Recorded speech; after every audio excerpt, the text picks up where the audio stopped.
Where the mining job boom is for long-term careers.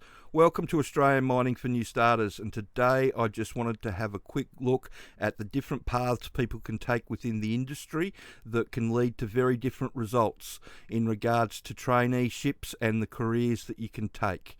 But first, I just want to say congratulations to Roma, who used Underground Training's win-win package to get a job. I got offered a number of jobs with Evolution Mining, and KCA Site Services have offered them something. So as soon as the borders open up, he's coming in for one of the nipper and truck driving jobs.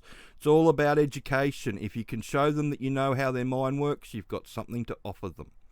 So congratulations and well done. Now, if we go on and have a look at the different areas of the industry that you can get a career in, it really comes down to a couple of different areas at the moment. You've got the metals, so you've got gold, nickel, zinc, everything that they're using, and copper, everything that they're using in the new EVs, the electric vehicles, and the batteries that are going to go in everything. That's what's really driving a lot of the stuff around the country at the moment. If you have a look at, this is a map of where all the mines are, the gold mines are around the country, and as you can see, there's a lot of mines around the place. The copper mines, it's much the same. There's lots of nickel mines over here in WA that are looking, and then you've got all your coal in Queensland and New South Wales, and your iron ore in the north of WA. Now, if you're going to look at a mine traineeship, because I know a lot of people do, they think that they're getting into the industry and doing the right thing. What you've got to ask yourself is that these traineeships are often 2-in-1, and they're only for $75,000 to $80,000 a year, so you're not earning a big hourly rate at all. But the big thing that a lot of people don't cotton on to straight away is that the majority of these traineeships are only for a fixed period of time. So they're either for 12 months or they're for 24 months. They're not full-time jobs. So when you get your traineeship in your coal mine, it's only for 12 months or 24 months. What happens after your traineeship's over? Now, most people say, oh, well, I'll go and get a job in a pit somewhere doing what I was doing, what I've been trained for. And that's a great plan. But the only problem with that is that they're automating a lot of those truck driving roles, and that's one of the reasons these traineeships are all over the place. They're trying to get cheap labour in while they're going through the implementation process of replacing the truck drivers with driverless trucks in iron ore in the north of WA and in coal mines in the north of Queensland. Now, if you jump over to the underground side of things, it's a different story, and it's the same with exploration. And the reason that you know that it's a different story is because they're offering full-time work. They're not offering traineeships. So once you get up to speed, you're going to get paid the full whack. Now, they'll want to put you on a 6-month probation, but after the 6-month probation's finished, you've got a full-time job with, long service leave, sick leave, all that sort of stuff. And not only have you got a full-time job, you've also got a career that you've jumped into. So you're not going to be scratching around in 2 or 3 years to find where your next job's going to be. There's going to be lots of stuff laid out ahead of you. And you can have a look at one of the blogs that I did too long ago on a Hardrock Underground mining career. It's an international career.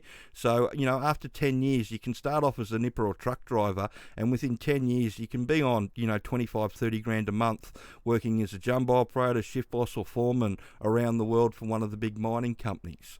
Whereas if you go in with a traineeship in a mine, then you're limited to that period of time, and then you've got to hunt around and find yourself a new job. So if you want to get into Hardrock Underground mining, then you can do the sponsors DIY package. That's a really good one. Teaches you everything that you need to know about how to get in. But if you want some help, and this is what Roma did, you can get the win-win package, and they redo your resume for you and do interview prep as well as part of that package. So you get all the online training, so you learn how it all works, so you've got something to offer the employers, and they do your resume for you and make sure that the interview prep is done. So if you're trying to get a long-term career within the industry, my suggestion would be to go down the exploration route or the Hardrock Underground route, because that's where the long-term careers are going to be. Exploration, you're going to be a driller eventually. Underground, hopefully you'll end up on the jumbo someday. And that's the big $1,500 a day job that everybody wants.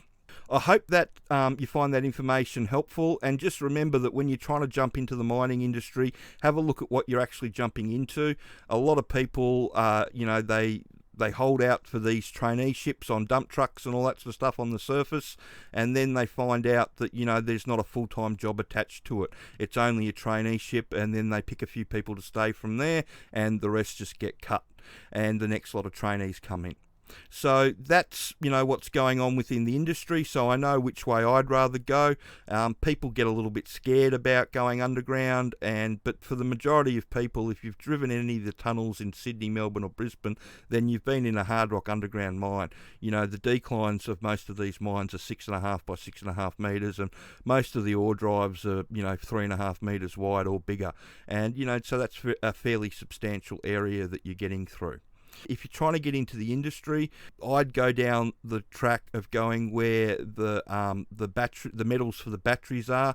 I'd go down the track of getting a job in a nickel or a gold or a copper mine.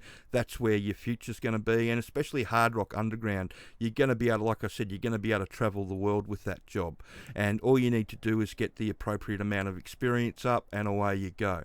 And like I said, it's a full-time job right from the word go. It's not a traineeship that you're going to have to be hunting up for more work after your traineeship finishes. So I hope you found that information helpful, and if you could share that video around, or you could share this video around and like and subscribe the channel, that would be wonderful. Thanks.